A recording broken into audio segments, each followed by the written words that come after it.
Hello everyone, আসসালামু আলাইকুম। কি অবস্থা সবার? আশা করি তোমরা প্রত্যেকে অনেক ভালো আছো এবং সুস্থ আছো। তো তোমাদের যে নার্সিংয়ের ফ্রি ক্লাসগুলো অনুষ্ঠিত হচ্ছিল সেই ধারাবাহিকতায় আজকে হচ্ছে আমরা তোমাদের গণিত পার্টটা নিয়ে আলোচনা করব। তো আমরা হচ্ছে 2023-24 সেশনের বিএসসি ইন নার্সিং এবং হচ্ছে ডিপ্লোমা ইন অ্যান্ড মিডওয়াইফারির যে কোশ্চেনগুলো আছে সেই কোশ্চেনগুলো সলভ করব। তো তোমরা একটু দ্রুত ক্লাসে জয়েন হয়ে যাও এবং তোমাদের যে বন্ধুবান্ধব যারা আছে সবাইকে একটু মেনশন করে জানাই দাও যে আজকের ক্লাসটা শুরু হয়ে গেছে। ওকে, তো তোমরা একটু আমাকে কাইন্ডলি কমেন্ট করে জানাও যে আমার কথা কি ক্লিয়ারলি শোনা যাচ্ছে কিনা এবং বোর্ড কি দেখা যাচ্ছে কিনা, আমাকে একটু কাইন্ডলি কমেন্ট বক্সে জানাও। ওকে,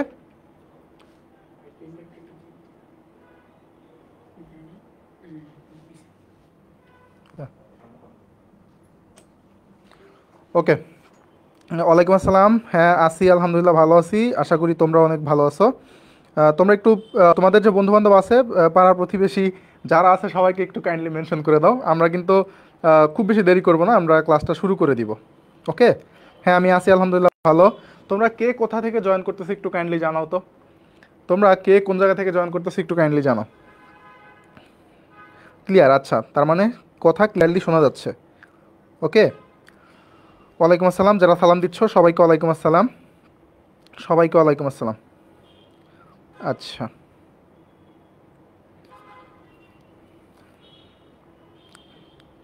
আচ্ছা, মুন্নি তালুকদার পঞ্চগড় থেকে। ওকে, তোমরা একটু সবাই ক্লাসটা শেয়ার করে দাও। হ্যাঁ, সবাই একটু ক্লাসটা শেয়ার করে দাও। তোমাদের যে নিজের প্রোফাইল আছে বা তোমাদের যে বিভিন্ন গ্রুপ আছে সেখানে একটু ক্লাসটা শেয়ার করে দাও। আমরাও ক্লাসটা শেয়ার করে দিই। আমরা আর 1 মিনিটের মধ্যে ক্লাসটা শুরু করে দিব। হ্যাঁ, সবাই একটু ক্লাসটা শুরু করে দাও, শেয়ার করে দাও এবং হচ্ছে তোমাদের সবাই যারা আছে বন্ধুবান্ধব ওদেরকে একটু মেনশন করে দাও। হ্যাঁ,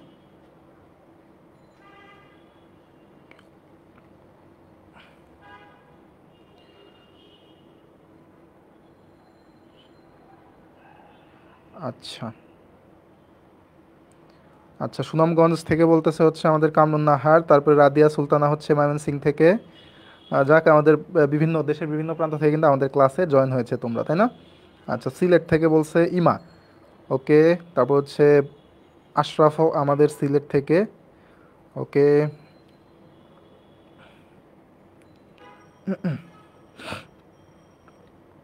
তোমরা একটু ক্লাসটা শেয়ার করে দাও। হ্যাঁ,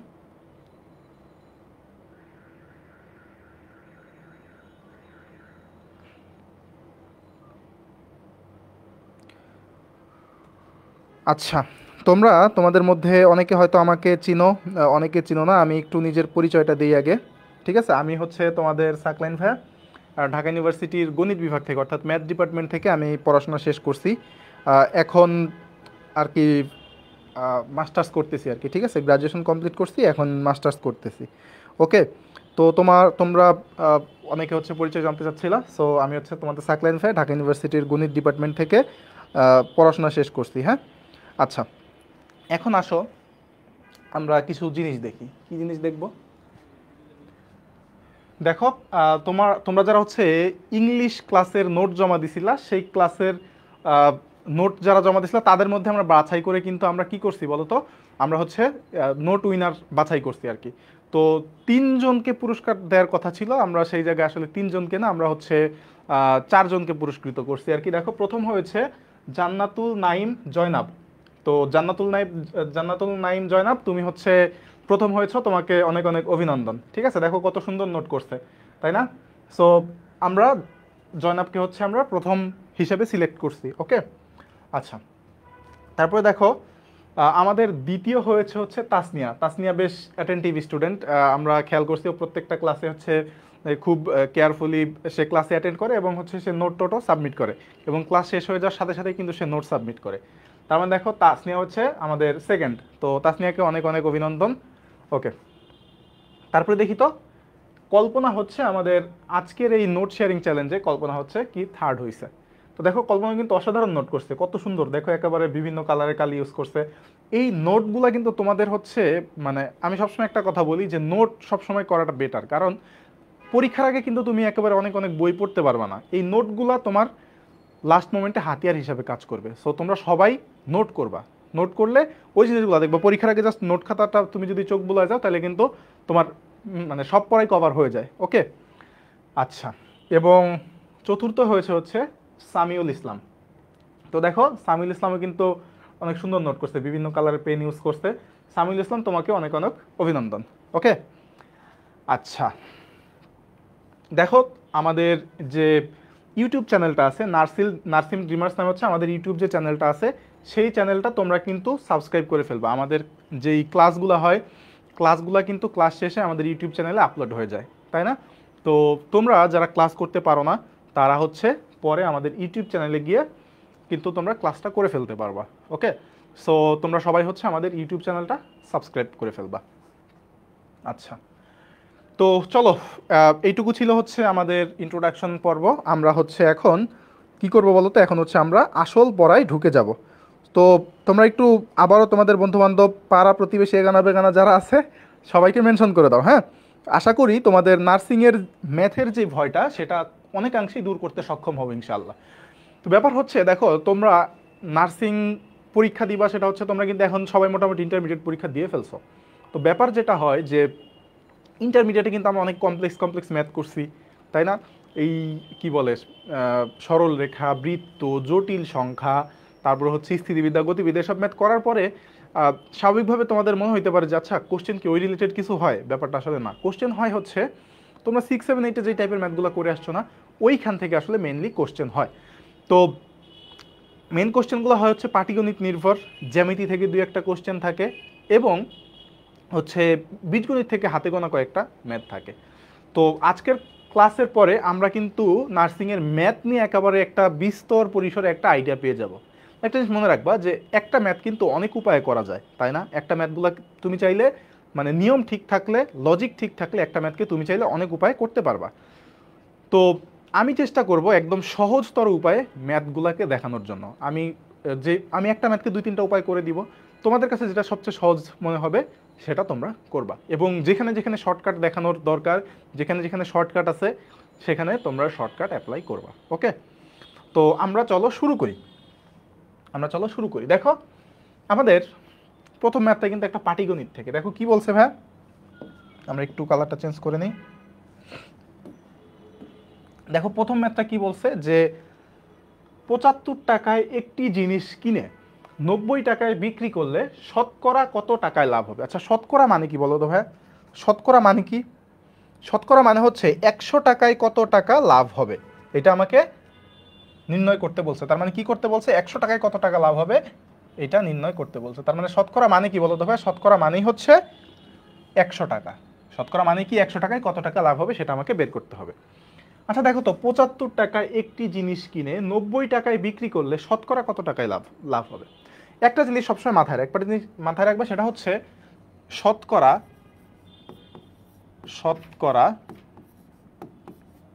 লাভ বা ক্ষতি, শতকরা লাভ বা ক্ষতি নির্ধারিত হবে হচ্ছে ক্রয় মূল্যের উপরে। নির্ধারিত হবে কিসের উপরে? ক্রয় মূল্যের উপরে। ঠিক আছে, ক্রয় মূল্যের উপরে। এই জিনিসটা আমরা মাথায় রাখবো। এই জিনিসটা যদি মাথায় রাখতে পারো, দ্যাটস ইট। ওকে, ক্রয় মূল্যের উপরে। ওকে, এই জিনিসটা মাথায় রাখবা। এখন দেখো তো আমাকে কি বলছে, 75 টাকায় একটি জিনিস কিনছি, বিক্রি করছি হচ্ছে 90 টাকায়। তাহলে আমার লাভ হচ্ছে কত? দেখো তো ভাই, লাভ হচ্ছে কত? দেখো তুমি কিনছো 75 টাকা দিয়ে, বিক্রি করছো কত টাকা? 90 টাকায়। তাহলে লাভ হইতেছে কত বলো তো? 90 মাইনাস 75, তাহলে কত? 15 টাকা। তার মানে দেখো তো আমার 75 টাকায় লাভ হচ্ছে 15 টাকা, তাই না? 75 টাকা দিয়ে তো কিনছি আর বিক্রি করছি 90 টাকা, তার মানে 75 টাকায় লাভ হচ্ছে আমার কত? 15 টাকা। তাহলে আমার 100 টাকায় কত লাভ হয় সেটা আমাকে বের করতে হবে। তাহলে দেখো তো, সুতরাং আমরা বলতে পারি 75 টাকায় লাভ হয় কত? আমার 15 টাকা। লাভ হয় 15 টাকা। তাহলে আমরা কি ওই যে ঐকিক নিয়মের হিসাবে করে ফেলবো, 1 টাকায় লাভ হয় কত, এবং লাস্টে হচ্ছে 100 টাকায় কত টাকা লাভ হয়। তাহলে সুতরাং 1 টাকায় লাভ হয় কত? দেখো 75 টাকায় যদি 15 টাকা লাভ হয়, 1 টাকা কি তার থেকে অবশ্যই কম পরিমাণ লাভ হবে, তাই না? তাহলে দেখো তো 1 টাকায় কত পরিমাণ লাভ হবে, 15/75 টাকা। ওকে, তাহলে সুতরাং 100 টাকায় কত লাভ হয়? সুতরাং যেহেতু শতকরার কথা বলছে, তাহলে আমাদেরকে এখানে 100-র কনসেপ্টটা চলে আসবে। 100 টাকায় লাভ হয় ইকুয়াল কত? দেখো তো এটা কি গুণ হয়ে যাবে, তাহলে 15 গুণ 100 ডিভাইডেড বাই 75। ওকে, এত টাকা। তাহলে এখন দেখো আমরা যদি কাটাকাটি করি তাহলে কত হয়, দেখো তো 15 দিয়ে 75কে কাটাকাটি করলে কত? 5। আর এখানে আমরা যদি ক্যান্সেল আউট করি তাহলে কত হবে এখানে? 20। তাহলে আমাদের শতকরা কত টাকা লাভ হয়? 20 টাকা। তাহলে আমরা পেয়ে গেলাম কত টাকা? 20 টাকা। তার মানে আমাদের শতকরা লাভ হচ্ছে কত? 20 টাকা। তাহলে ডি নাম্বারটা হচ্ছে আমাদের এই ম্যাথের অ্যান্সার। তো দেখো তো ভাইয়া, প্র্যাকটিস যে আমরা এখানে বিস্তারিত করলাম, ঠিক আছে, বেসিক সহ বিস্তারিত করলাম। তো পরীক্ষা হলে কিন্তু তুমি এত বিস্তারিত করার সময় নাও পাইতে পারো, তাই না? কারণ 1 ঘন্টায় তোমাকে 100 টাইম সিকিউ দেখাইতে হবে। তো আমরা চলো একটা জিনিস দেখি, আমরা একটা শর্টকাট দেখবো। হ্যাঁ, শর্টকাট দেখি, চলো। সমস্যা নেই। ওকে ওকে, আচ্ছা আচ্ছা, থ্যাংক ইউ, ঠিক আছে ভাই। আচ্ছা, তাহলে এখন দেখো তো আমরা একটা শর্টকাট দেখবো। কি দেখবো ভাই? শতকরা লাভ, শতকরা লাভ এটার ফর্মুলাটা দেখব। শতকরা লাভ, তাহলে দেখো তো শতকরা লাভ, শতকরা লাভ যেই কথা, লাভের হার একই কথা, ঠিক আছে, লাভের হার, লাভের হার, শতকরা লাভ যেই কথা, লাভের হারও একই কথা। দেখো শতকরা লাভ ইকুয়াল বা লাভের হার ইকুয়াল হবে হচ্ছে লাভ, লাভ ডিভাইডেড বাই হচ্ছে বিক্রয় মূল্য, সরি লাভ ডিভাইডেড বাই হচ্ছে ক্রয় মূল্য, ঠিক আছে, লাভ ডিভাইডেড বাই কি? ক্রয় মূল্য, ক্রয় মূল্য, লাভ ডিভাইডেড বাই ক্রয় মূল্য।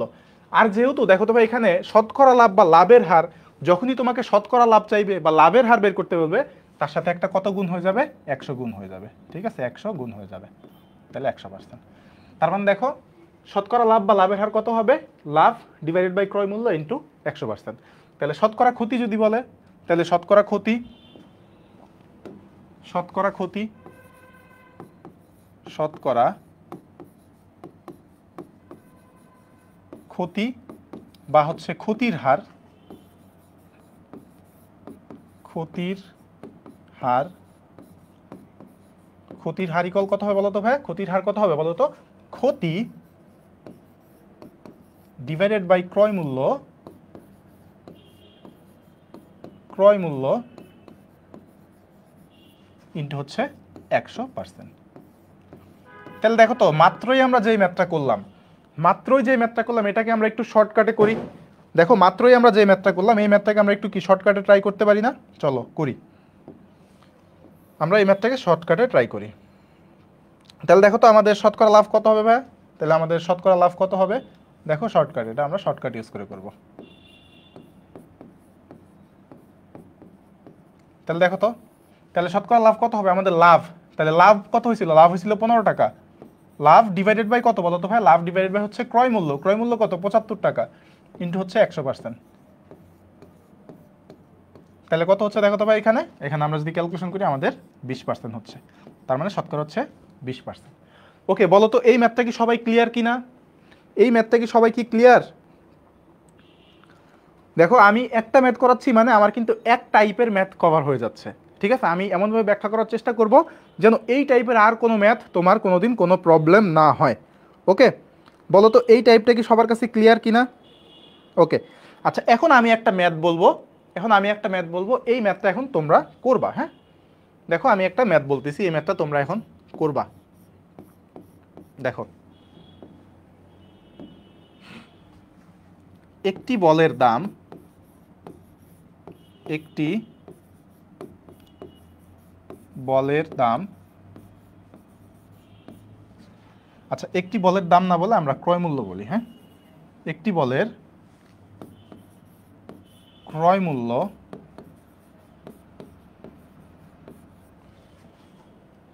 60 টাকা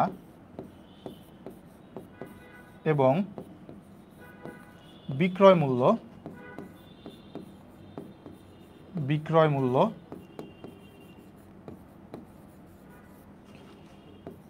50 টাকা হলে 50 টাকা হলে শতকরা কত টাকা লাভ বা ক্ষতি হবে? শতকরা কত টাকা লাভ বা ক্ষতি হবে? লাভ বা ক্ষতি হবে। ওকে, তাহলে দেখো তো আমরা এই ম্যাথটা একটু করি, চলো। দেখো এখানে কিন্তু আমাকে ডিরেক্ট কোশ্চেনে বলে দেয় নাই যে কত পার্সেন্ট লাভ হবে বা কত পার্সেন্ট ক্ষতি হবে, এটা কিন্তু বলে নাই। আমাকে বলছে শতকরা কত পার্সেন্ট লাভ বা ক্ষতি হবে। তার মানে তোমাকে আগে বুঝতে হবে এখানে কি লাভ হবে না ক্ষতি হবে। দেখো এখানে আমাদের ক্রয় মূল্য কত টাকা ভাইয়া? এখানে আমাদের ক্রয় মূল্য কত টাকা? এখানে একটু দেখো তো ক্রয় মূল্য কত টাকা। এই জায়গায় আমাদের ক্রয় মূল্য হচ্ছে 60 টাকা, তাই না? ক্রয় মূল্য হচ্ছে 60 টাকা। তার মানে তুমি কিনছো 60 টাকা দিয়ে আর বিক্রি করছো হচ্ছে 50 টাকা। তার মানে দেখো তুমি যেই টাকা দিয়ে কিনছো তার থেকে কম টাকায় বিক্রি করছো। তাহলে এইখানে কি আমার লস হয়েছে না ভাই? এখানে কি আমার ক্ষতি হয়েছে না? তাহলে দেখো তো ক্ষতি হয় কয় টাকা।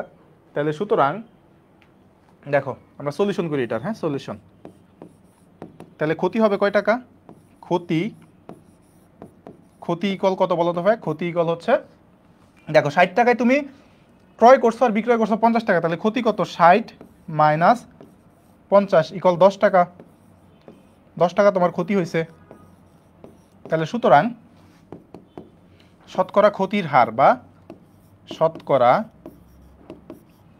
ক্ষতি, তাহলে আমরা শর্টকাটটা অ্যাপ্লাই করবো। শতকরা ক্ষতি কত হবে বলো তো ভাই? শতকরা ক্ষতি কত হবে? যে ক্ষতি ডিভাইডেড বাই কি? ক্রয় মূল্য। ক্ষতি ডিভাইডেড বাই ক্রয় মূল্য ইন্টু কত? 100%। 100%। তাহলে দেখো ক্ষতি হয়েছে কত টাকা আমার? 10 টাকা। ক্রয় মূল্য কত আমার ভাই? ক্রয় মূল্য হচ্ছে 50 টাকা ইন্টু 100%। সরি, ক্রয় মূল্য আমার 60 টাকা, তাই না? ক্রয় মূল্য হচ্ছে 60 টাকা। ক্রয় মূল্য 60 টাকা। তাহলে দেখো আমরা যদি কাটাকাটি করে এখানে কত হয় ভাই? এখানে আমরা ক্যান্সেল আউট করলে কত হবে? এখানে হচ্ছে 6, আর আমরা যদি এখানে ক্যান্সেল করি কত হবে? 16.66। তাহলে সুতরাং আমাদের শতকরা ক্ষতি হবে কত পার্সেন্ট?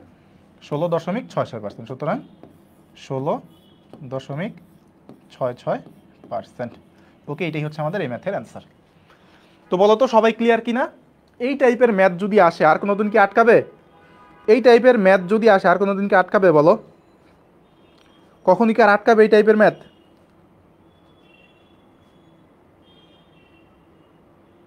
ওকে, চলো আমরা পরের ম্যাথটা দেখি। দেখো এগুলা খুবই সিম্পল ম্যাথ, খুবই সহজ ম্যাথ। তারপর আমরা একটু দেখি। দেখো কি বলছে, ভাইয়ের বয়স 4 বছর 6 মাস। তাহলে ভাইয়ের বয়স কত? ভাইয়ের বয়স হচ্ছে 4 বছর 6 মাস। দেখো 4 বছর 6 মাস, এবং বোনের বয়স হচ্ছে শুধুমাত্র 6 মাস। তাহলে আমাকে বলছে, কি বলছে, যে ভাই ও বোনের বয়সের অনুপাত কত। দেখো আমাদের এখানে কাজ হচ্ছে ভাই, এই যে দুইটা একক দেওয়া আছে, একটা হচ্ছে বছর আর একটা হচ্ছে মাস।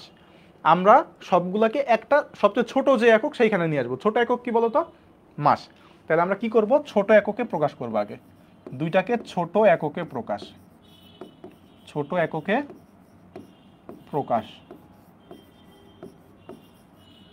ছোট এককে প্রকাশ করব। তাহলে দেখো তো ভাইয়ের বয়স কত এখানে? ভাইয়ের বয়স, আচ্ছা 4 বছর 6 মাস। তাহলে 4 বছর মানে কত মাস বলো তো? 4 × 12 মাস যোগ 6 তো আমার আছে এখানে, তাই না? তাহলে এখানে দেখো তো 4 12 48 আর 6 কত? 54। আর বোনের বয়স শুধু 6 মাস। তাহলে বোনের বয়স কত? 6 মাস। বোনের বয়স ইকুয়াল 6 মাস। ওকে, তাহলে দেখো এখন অনুপাত বের করতে বলছে। অনুপাত, তাহলে ভাইয়ের বয়স অনুপাত বোনের বয়স। তাহলে অনুপাত মানে কি? ভাগ। তাহলে আমরা আগে ভাগটা প্রকাশ করি। দেখো তো ভাইয়ের বয়স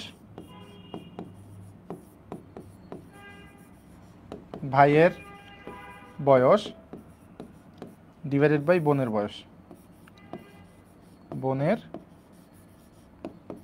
বয়স। তাহলে দেখো ভাইয়ের বয়স কত, 54 মাস। আচ্ছা এখানে মাস হবে, হ্যাঁ মাস। তাহলে 54 ডিভাইডেড বাই বোনের বয়স কত, 6। তাহলে আমরা যদি কাটাকাটি করি তাহলে এখানে কত হবে, 6 নং 54, অর্থাৎ উপর হচ্ছে 9, নিচে হচ্ছে কত 1। তাহলে 9/1 মানেই কত, 9:1, 9:1। তাহলে ভাইয়ের বয়স এবং বোনের বয়সের অনুপাত হচ্ছে 9:1।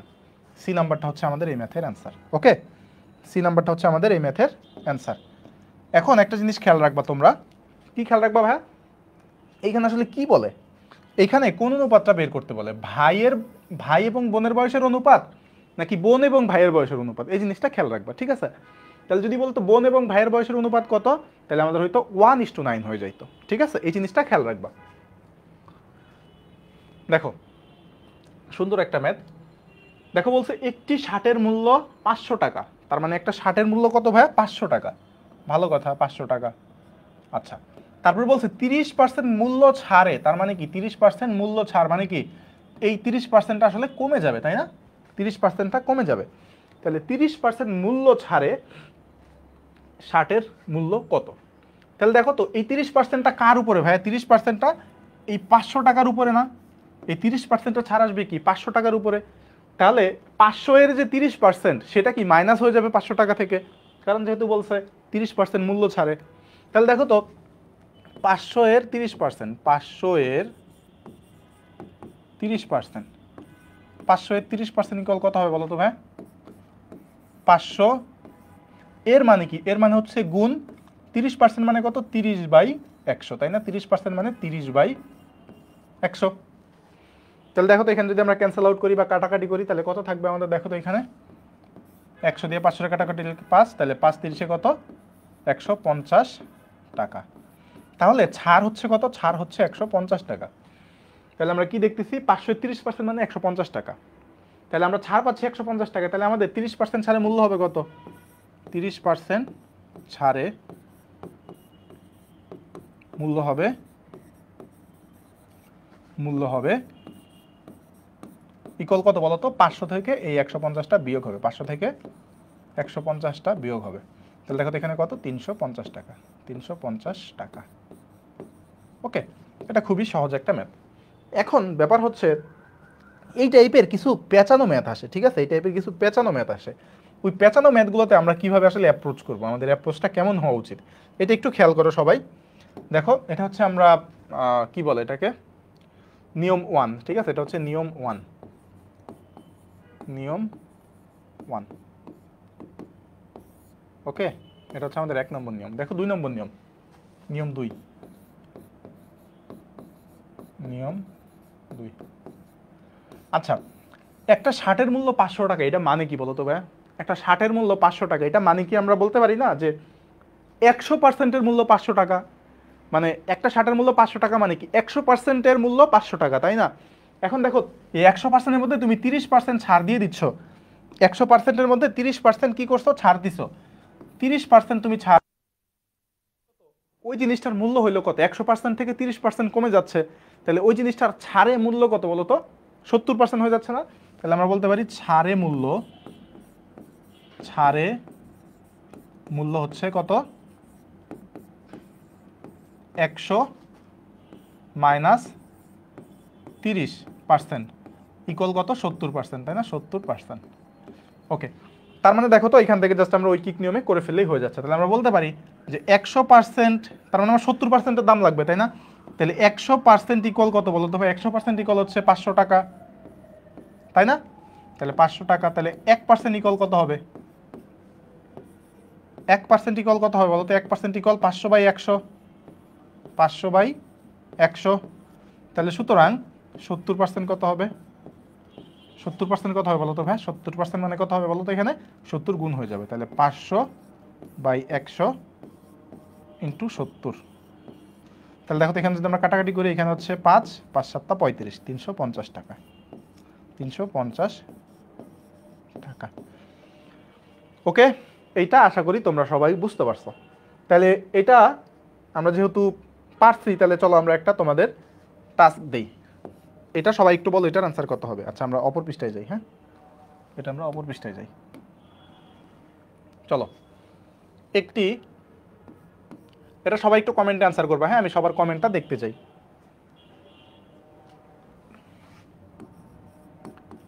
একটি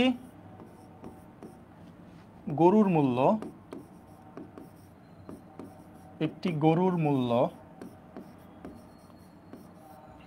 আচ্ছা একটি গরুর মূল্য হচ্ছে 5,000 টাকা হলে, আচ্ছা 5,000 না দিই, এখানে 2,000 দিই, 2,000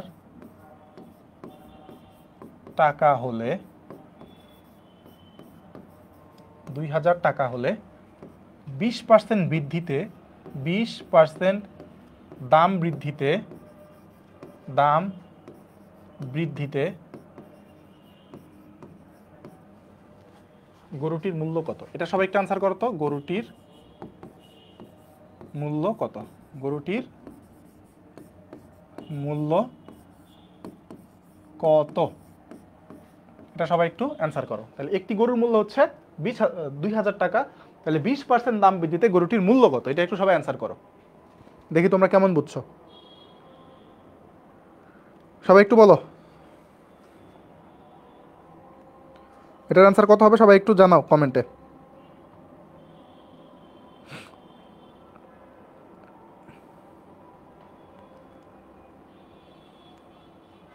সবাই একটু কমেন্ট করো তো এটার অ্যান্সার কত হবে। আচ্ছা জোস, ইমরান হোসেন সবার আগে অ্যান্সার দিছে, তারপর হচ্ছে মুন অ্যান্সার দিছে, ওকে। আচ্ছা আফসানা মিমি, ঈশিতা, নাফিজা অনেকে অ্যান্সার দিচ্ছে, তার মানে দেখো তো সবাই কিন্তু পারতেছো তাই না? আচ্ছা দেখো, তাহলে এখানে মেন ফ্যাক্টটা কি ভাই? মেন ফ্যাক্টটা হচ্ছে দেখো একটি গরুর মূল্য হচ্ছে 2,000 টাকা, তার মানে কি 100%-এর মূল্য হচ্ছে কত? 2,000 টাকা। তাহলে 20% যেহেতু দাম বৃদ্ধি পাইছে, 20% যেহেতু দাম বৃদ্ধি পাইছে তার মানে কি 20% দাম বৃদ্ধি পাইছে তার মানে কি বলো তো ভাইয়া? সেটা আর 100% নাই, সেটা হয়ে গেছে কত? যেহেতু বৃদ্ধি পাইছে তার মানে সেটা হয়ে গেছে কত? 120%। তাহলে আমরা কি লিখতে পারি? 100%-এর দাম হচ্ছে কত? 2,000 টাকা, 2,000 টাকা। তাহলে দেখো তো 1%-এর দাম কত? 1%-এর দাম হচ্ছে 2,000। আচ্ছা বাংলা ইংলিশ মিশে যাচ্ছে না, দুঃখিত, দুঃখিত ভাই, এখানে 100 হবে, সরি। তাহলে 100% দাম যদি 2,000 টাকা হয় তাহলে 1%-এর দাম কত হবে? 2,000 ডিভাইডেড বাই হচ্ছে কত এখানে? 100 টাকা। তাহলে সুতরাং 120% ইকুয়াল কত হবে? 120% হবে হচ্ছে 2,000 ডিভাইডেড বাই হচ্ছে 100 ইন্টু 120। তাহলে এখন তুমি যদি ক্যান্সেল আউট করো বা কাটাকাটি করে দাও তাহলে কিন্তু খেল খতম। তাহলে এই দুইটা শূন্য ক্যান্সেল, এই দুইটা শূন্য ক্যান্সেল, তাহলে 20 গুণ 120 তাহলে কত হয় বলো তো? 24, তারপর হচ্ছে দুইটা শূন্য, ওকে, এত টাকা। আশা করি তোমরা সবাই বুঝতে পারছো, ওকে। না বুঝলে তো অ্যান্সার করতে পারতো না। দেখো খুবই সহজ ম্যাথ। কি বলছে? 20 টাকার 10টি নোট, 20টি 10 টাকার নোট, সরি 20টি 10 টাকার নোট।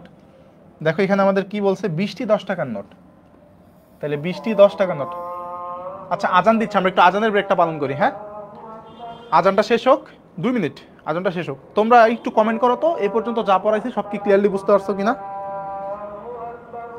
এ পর্যন্ত যা পড়াইছি সব কি ক্লিয়ার কিনা?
ওকে, আজান শেষ হয়ে গেছে, চলো আমরা শুরু করি। হ্যাঁ, দেখো দেখো তো এখানে কি বলছে। এই জায়গায় বলছে যে 20টি 10 টাকার নোট এবং কতটি 100 টাকার নোট মিলে 1100 টাকা হবে। খুবই সিম্পল ম্যাথ। হ্যাঁ, খুবই সিম্পল ম্যাথ। তো চলো আমরা একটু দেখি। তাহলে 20টি 10 টাকার নোট মিলে কত টাকা হয়? এখানে দেখো তো 20টি 10 টাকার নোট মিলে কত টাকা হয়? 20 গুণ 10, তার মানে কত? এখানে 200 টাকা হয়ে যাচ্ছে, 200 টাকা। তাহলে আমার 20টি 10 টাকার নোট এবং কতটি 100 টাকার নোট মিলে 1100 টাকা হবে। তাহলে আর বাকি বাকি থাকলো কত বলো তো? এখানে 200 টাকা হয়ে গেছে, তাহলে বাকি থাকলো কত? বাকি থাকলো কত? 1100 মাইনাস 200, তাই না? 1100 মাইনাস 200, তাহলে হচ্ছে 900 টাকা। 900 টাকা, তাহলে 900 টাকা। তাহলে হচ্ছে 100 টাকার কয়টা নোট লাগবে? 900 টাকা বানাইতে 100 টাকার কয়টা নোট লাগবে? 9টা নোট লাগবে। এটা আমরা সবাই পারি, তাই না? এখানে এ হবে হচ্ছে আমাদের অ্যান্সার। চলো আমরা পরের ম্যাথটা দেখি। আচ্ছা, উৎপাদকে বিশ্লেষণ। উৎপাদকে বিশ্লেষণ এই জিনিসটা আমি একটু বেসিক আলোচনা করি। আচ্ছা, বেসিক না, আগে এই ম্যাথটা করি, তারপর হচ্ছে আমরা বেসিকটা আলোচনা করব, ঠিক আছে? দেখো তো ভাইয়া, এইখানে আমাদের বলছে এত এর উৎপাদকে বিশ্লেষণ। দেখো এটা কিন্তু বীজগণিতের পার্ট। তাহলে আমাদের দেয়া আছে কি, দেখো তো ভাই, x square minus 4x plus 3, তাই না? তাহলে এইখানে আমাকে মিডিল টার্ম করতে হবে। তো মিডিল টার্মের প্রসিডিউরটা কি বলো তো ভাই? এমন দুইটা সংখ্যা নিতে হবে যেই দুইটা সংখ্যাকে যোগ করে আমার -4x আসবে এবং ওই দুইটাকে সংখ্যাকে গুণ করে আমার কত আসবে? 3 আসবে। তার মানে এমন দুইটা সংখ্যা নিতে হবে যেই দুইটা সংখ্যা যোগ করে -4 হবে এবং গুণ করে কত হবে? 3 হবে, তাই না? এরকমই তো লাগবে। তাহলে দেখো তো আমরা এটাকে ভাবে লিখতে পারি, x square minus 3x minus x plus 3। তাহলে দেখো -3 আর -1 গুণ করলে কত হয়? 3। তাহলে এই যে 3, আর -3 আর -1 যোগ করলে কত হয়? -4। এই যে -4। ওকে, আচ্ছা, তাহলে দেখো তো এখানে আমরা কি লিখতে পারি। দেখো প্রথম দুইটা থেকে আমাদের কি কমন যায়? x কমন যায়। তাহলে x কমন নিলে কি থাকতে পারে? x minus 3। আর পরের দুইটা থেকে দেখো তো কি -1 কমন যায়। -1 কমন নিলে আমাদের x মাইনাস 3। তাহলে দেখো তো এই দুইটা থেকে আমাদের কি কমন যায়? x মাইনাস 3 কমন যায়। তাহলে x মাইনাস 3, তাহলে এখানে থাকতেছে x মাইনাস 1। ওকে, তার মানে আমরা হচ্ছে এখানে কি পাইলাম? x minus 3 into x minus 1। তাহলে কোথায় আছে x minus 3 into x minus 1? এই যে ডি নাম্বারটা হচ্ছে আমাদের এই ম্যাথের অ্যান্সার। এখন কথা হচ্ছে তোমাকে এটা দিয়ে এভাবে বলতে পারতো, এটা দিয়ে এভাবে বলতে পারতো। কীভাবে বলা যায় দেখো তো? বলতে পারতো যে x square minus 4x plus 3 equal 0 হলে এক্স ইকুয়াল কত? এক্স ইকুয়াল কত এটা আমাকে জানতে চাইতে পারতো। তাহলে সেক্ষেত্রে কি করতাম? দেখো তো ভাই, এটা ইকুয়াল কত পাইছি? X square minus 4x plus 3 equal কত পাইছি আমরা এখানে? এখানে আমরা পাইছি হচ্ছে x minus 3 into x minus 1, তাই না? ইকুয়াল হচ্ছে 0। তাহলে দেখো তো আমরা কি লিখতে পারি? সুতরাং এক্স মাইনাস 3 ইকুয়াল 0, বা এটা সবাই জানো, তাই না? বা আমি একটু মনে করাই দিচ্ছি, এক্স মাইনাস 1 ইকুয়াল 0। যারা সায়েন্সে তারা তো সবাই জানো, আর যারা নন সায়েন্স তারা অনেকে হয়তো বা এগুলো ভুলে যেতে পারো, তাই না? তাহলে দেখো তো এখানে আমরা কত পাই? এক্স ইকুয়াল 3, আর একটা কত পাচ্ছি এখানে? X equal 1। X equal 1। এখন ফ্যাক্ট যেটা, সেটা হইতেছে অনেকে মিডল টার্ম করতে যায় তালগোল পাকায় ফেলে যে আসলে মিডল টার্ম তো আমি পারতেছি না, যে এমন দুইটা সংখ্যা বের করতে পারতেছি না যে দুইটা সংখ্যাকে গুণ করলে হচ্ছে আমাদের এই যে মাঝখানের সংখ্যাটা, সরি, যে দুইটা সংখ্যাকে যোগ করলে মাঝখানের সংখ্যাটা আসবে আর গুণ করলে শেষ সংখ্যাটা আসবে, এটা অনেকে বের করতে পারে না। তাদের জন্য একটা আমরা ফর্মুলা, ছোটকালের একটা ফর্মুলায় ফিরে যাই। দেখো যে যদি এমন থাকে A x square plus B x plus C equal 0, ঠিক আছে? A x square plus B x plus C equal 0 হলে এক্স এর মান, এক্স ইকুয়াল হবে হচ্ছে আমাদের, এক্স ইকুয়াল হবে কত বলো তো? এক্স ইকুয়াল, অনেকে বলে ফেলতেছো তাই না, minus b plus minus root over b square minus 4ac divided by 2a। ঠিক আছে, তাহলে এটা হচ্ছে আমাদের ফর্মুলা, এটা হচ্ছে আমাদের ফর্মুলা। তাহলে দেখো তো ভাই এইখানে আমরা কি করব, দেখো এই জায়গাটাতে আমরা একটা কাজ করব। কি কাজ করব ভাই, যে আমরা ওই আগের ম্যাথটা একটু সলভ করি এই প্রসিডিউরে। ঠিক আছে, কি ছিল আমাদের, x square minus 4x plus 3 equal হচ্ছে 0। তাহলে দেখো তো আমাদের আদর্শ আকার কোনটা, এই জিনিসটাকে বলা হচ্ছে আদর্শ আকার। হ্যাঁ, এটাকে আমরা বলবো হচ্ছে আদর্শ আকার, A x square plus B x plus C, এটা হচ্ছে আমাদের আদর্শ আকার। তাহলে এইখানে এ কত, এ মানে হচ্ছে আমাদের এক্স স্কোয়ারের সহগ যেটা সেটা হচ্ছে এ, এক্স এর সহগ যেটা সেটা হচ্ছে বি, আর এই যে ধ্রুবক যে টার্ম সেটা হচ্ছে আমাদের সি। তাহলে এখন আমরা একটু দেখি যে আমরা যদি এটাকে A x square plus B x plus C এর সাথে কম্পেয়ার করি, এটার সাথে কম্পেয়ার করলে আমরা পি পাই। দেখো তো এখানে এক্স স্কোয়ারের সব কিছু নাই, মানে কত আছে, 1 আছে, তাহলে এ হচ্ছে 1। আচ্ছা, আবার দেখো এক্স এর সহগ মানে কত, বি, এক্স এর সহগ কত আছে, -4, তাহলে বি ইকুয়াল হচ্ছে -4, এবং ধ্রুবক টার্ম কত বলো তো, সি, সি ইকুয়াল কত এখানে আমাদের 3। ওকে, তাহলে সুতরাং এক্স ইকুয়াল কত হবে, -b plus minus root over b square minus 4ac divided by হচ্ছে 2a, তাই না, 2a।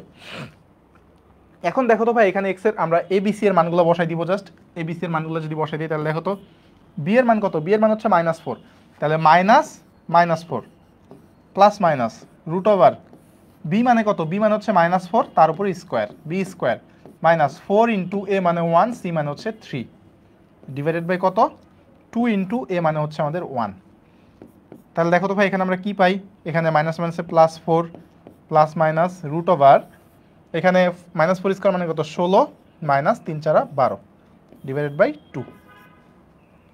তাহলে দেখো তো আমরা যদি মানগুলো বসাই দিই, তাহলে কি হবে, দেখো তো 4 প্লাস মাইনাস, দেখো তো এখানে 16 মাইনাস 12 মানে কত, 4, 4 কে রুট করলে কত হয় 2 ডিভাইডেড বাই এখানে 2। তাহলে পজিটিভ মানটা একবার নেই, প্লাস সাইনটা একবার নিব, মাইনাস সাইনটা একবার নিব, তাহলে পজিটিভ মান নিয়ে পাই, তাহলে পজিটিভ মান নিলে কত হবে, দেখো তো ভাই এটা কি এক্স ছিল না, এটা তো এক্স এর মান, তাহলে সুতরাং এক্স ইকুয়াল পজিটিভ মান যদি নেই তাহলে কত হবে, দেখো তো 4 প্লাস 2 ডিভাইডেড বাই 2, তার মানে কত 6/2 মানে কত 3, আর হইতেছে নেগেটিভ মান যদি নেই তাহলে কত হবে, দেখো তো ভাই x equal 4 minus 2 divided by 2, তার মানে হচ্ছে 1। তাহলে দেখো 3 আর 1 পেয়ে গেলাম। এইখানে আরও একটা জিনিস পরীক্ষা আসতে পারে, সেটা হইতেছে এই যে বি স্কোয়ার মাইনাস 4ac, এটার একটা নাম আছে, এটাকে বলা হচ্ছে নিশ্চায়ক। বি স্কোয়ার মাইনাস 4ac, এটার নাম হচ্ছে কি ভাই, নিশ্চায়ক, ঠিক আছে, নিশ্চায়ক বা হচ্ছে পৃথায়ক, ঠিক আছে, পৃথায়ক। তাহলে বি স্কোয়ার মাইনাস 4ac হচ্ছে নিশ্চায়ক বা পৃথায়ক, এটার একটা নাম আছে। তাহলে দেখো তো তোমাকে মনে করো একটা কোশ্চেন এভাবে দিয়ে দিল, x square minus 5x plus 4 equal 0 এর নিশ্চায়কের মান কত,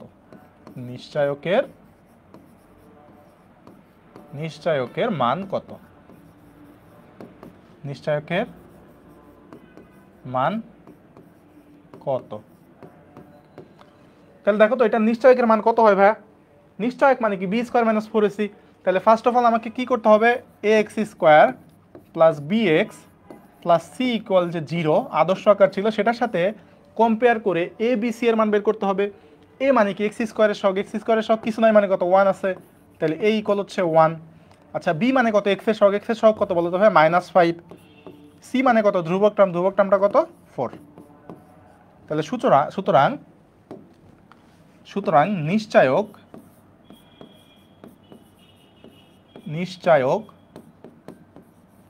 ইকুয়াল কত হবে বলো তো ভাই, নিশ্চয়ক ইকুয়াল হবে বি স্কোয়ার মাইনাস 4ac, তাহলে দেখো তো বি মানে কত, -5 মাইনাস 4 ইন্টু এ মানে কত 1, সি মানে কত বলো তো ভাই, সি মানে হচ্ছে 4। তাহলে দেখো তো এখানে কত পাচ্ছি আমরা, 25 মাইনাস 16 ইকুয়াল হচ্ছে 9। তাহলে এটাই হচ্ছে আমাদের অ্যান্সার। তার মানে দেখো একটা ম্যাথ থেকে আমরা কত কিছু দেখলাম। এখানে জাস্ট হচ্ছে আমাদের কি চাইছিল, জাস্ট উৎপাদকের বিশ্লেষণটা চাইছিল। আমরা দেখলাম এটাকে যদি ইকুয়াল 0 দিয়ে আমাদের এক্স এর মানটা চাইতো তাহলে আমরা কিভাবে করতাম। আমরা দেখলাম আমাদের যদি হচ্ছে মিডল টার্মের কথা মনে না পড়ে তাহলে আমরা কিভাবে করব, এবং এখান থেকে আমরা কি দেখলাম, নিশ্চয়কের মানটা দেখলাম। ওকে, বলো তো এই টাইপটা পুরোপুরি ক্লিয়ার কিনা সবার কাছে? এই টাইপটা কি পুরোপুরি ক্লিয়ার কিনা?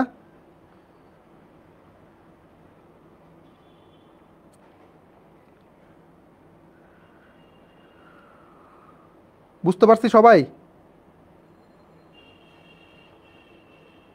ওকে, চলো আমরা পরের ম্যাথটা দেখি কি বলছে।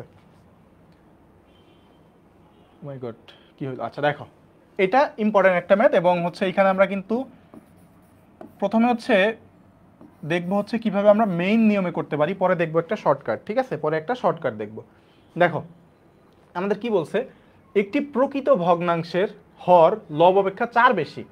তাহলে দেখো প্রকৃত ভগ্নাংশ মানে কি বলো তো ভাই? প্রথমে আমরা একটু দেখি প্রকৃত কি, অপ্রকৃত কি এবং মিশ্র ভগ্নাংশ কি। প্রকৃত ভগ্নাংশ, প্রকৃত ভগ্নাংশ, প্রকৃত ভগ্নাংশ কি বলো তো ভাই? প্রকৃত ভগ্নাংশ কি? উপরেরটাকে আমরা কি বলি বলতো? উপরেরটাকে বলি হচ্ছে লব, আর নিচেরটাকে বলি হর। তাহলে প্রকৃত ভগ্নাংশে আমাদের লব ছোট থাকে, হর বড় থাকে। তাহলে হর গ্রেটার দেন লব, তাহলে হর গ্রেটার দেন লব, এটা হচ্ছে প্রকৃত ভগ্নাংশ। আমরা একটা এক্সাম্পল দিতে পারি, কত? 3/5। দেখো আমাদের হর কত? 5, লব হচ্ছে 3। আচ্ছা, তারপরে আসো অপ্রকৃত ভগ্নাংশ। অপ্রকৃত ভগ্নাংশ, অপ্রকৃত ভগ্নাংশ। তাহলে অপ্রকৃত ভগ্নাংশটা কি বলতো ভাই? অপ্রকৃত ভগ্নাংশ হচ্ছে হর থাকে ছোট, লব থাকে বড়। তাহলে আমরা বলতে পারি কি, হর লেস দেন লব। তাহলে একটা উদাহরণ কি দিতে পারি আমরা বলতো? 5/3। দেখো এখানে আমাদের লব বড়, হর হচ্ছে ছোট। মিশ্র ভগ্নাংশ আপাতত যাচ্ছি না, এটা আমরা পরে দেখবো। হ্যাঁ, দেখো আমাদের কি বলছে, একটি প্রকৃত ভগ্নাংশের হর, তাহলে যেহেতু প্রকৃত ভগ্নাংশ বলছে তাহলে কি হবে বলতো ভাই? আমাদের হর কি? হর হচ্ছে বড়, লব হচ্ছে ছোট। তাহলে আমরা ধরি ভগ্নাংশটি হচ্ছে, ধরি প্রকৃত ভগ্নাংশটি হচ্ছে কি? ভগ্নাংশ হচ্ছে x/y ধরে নেই। ভগ্নাংশ হচ্ছে x/y, x/y। তাহলে ভগ্নাংশকে যে আমি যেহেতু x/y ধরছি এবং এটা যেহেতু একটা প্রকৃত ভগ্নাংশ, তাহলে অবশ্যই কি আমাদের y less than y, sorry x less than y হবে না? x কি ছোট হবে, y বড় হবে, তাই না? আচ্ছা, এখন দেখো কি বলছে এখানে, আমাদের কি বলছে একটু দেখো, যে হর লব অপেক্ষা 4 বেশি। তার মানে লবের মান যা, হরের মান তার থেকে 4 বেশি। তাহলে দেখো এখানে আমাদের লব কত? y। তাহলে y ইকুয়াল আমরা কি বলতে পারি বলতো? y মানে কি? হর। হর হচ্ছে লব থেকে 4 বেশি, তাহলে লব হচ্ছে x, তার সাথে আরো 4 যোগ হবে, তাই না?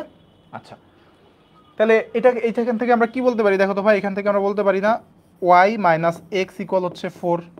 এটাকে হচ্ছে আমি 1 নং ইকুয়েশন দিলাম। আচ্ছা দেখো, তারপরে বলছে ভগ্নাংশটিকে বর্গ করলে, আচ্ছা ভগ্নাংশটিকে যদি আমি বর্গ করি, বর্গ করলে কত হয়ে যাবে? x² / y² হয়ে যাবে না? x²/y²।